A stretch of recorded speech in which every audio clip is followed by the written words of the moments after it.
and I also, if you don't mind, because you didn't agree to come on the show right away.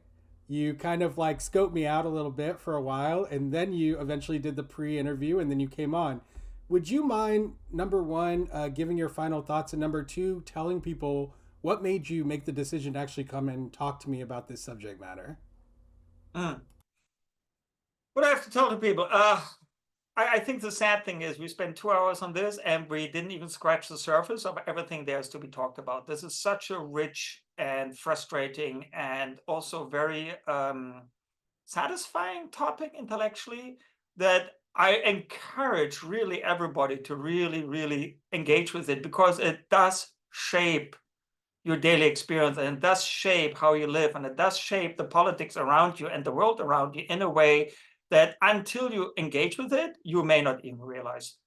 And therefore, this discussion about race is not just about which racial group should feel bad about what. It's about way more than that. It's about really, if you're if you think you're a skeptical person and if you think you're a critical person and you do not engage with this topic at the level that is significantly deeper than what we could do during this conversation, you're not that skeptical and you're not that analytical and you're not that curious. And the only way I think we can fight against racism long term is by just being very curious and willing to question our assumptions that we have raised with and that we are very comfortable with.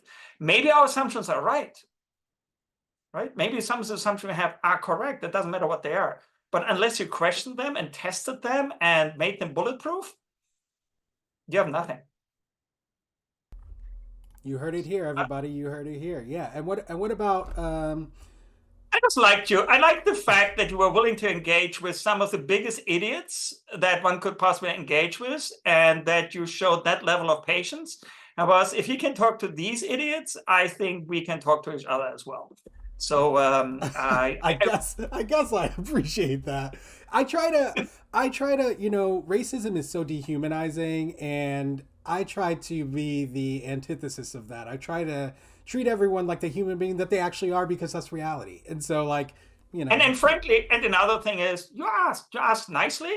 You made a nice proposition. We had a nice thing. I'm willing to talk to anybody at any time, provided they pass a minimum of decency and openness and what I would see as honesty. I mean, some of the people you have had on this show is, I don't care how intelligent they are, they have woven themselves into such a tight net of self-deception, short of brutally extracting them from their social environment and dumping them to a completely different environment, they could have never gotten out of it. And that is what I take for myself. I do not know if I had stayed in Germany, I would have made this change. I don't know. I do not claim this because I do not have the information on that. I got lucky. I got very lucky by life circumstances and some accidents that brought me here where I am. Yes, some of it is my temperament, but mostly it was just dumb luck. Just like it's dumb luck in the negative sense if you get raised in a very racist environment.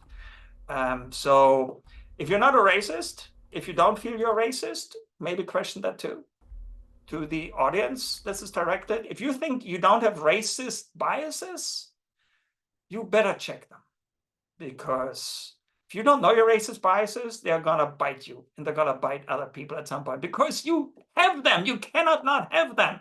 Unless you grew up in isolation on some strange island where this was never an issue. But if you grew up in a Western society, European shaped society, I don't know about other cultures, you have racist ideas. Can't help it. It's not your fault.